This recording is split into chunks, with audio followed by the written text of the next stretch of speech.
ریاستی وزیر داخلہ محمد محمود علی نے جرائم کی موجودہ صورتحال اور ان پر قابو پانے کے اقدامات کے لیے اپنے دفتر میں ایک اعلیٰ سطحی جائزہ اجلاس منعقد کیا، جس میں principal secretary doctor Jitendra, director general of police Anjani Kumar,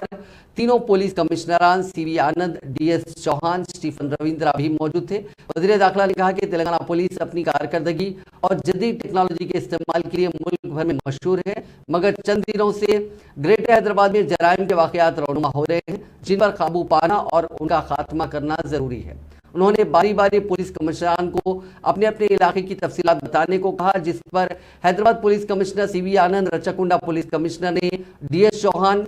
اور سیبرآباد پولیس کمشنر اسٹیفن رویندرا نے کہا کہ حیدرآباد میں بالخصوص پرانے شہر کے بارکس، بندہ گوڑا،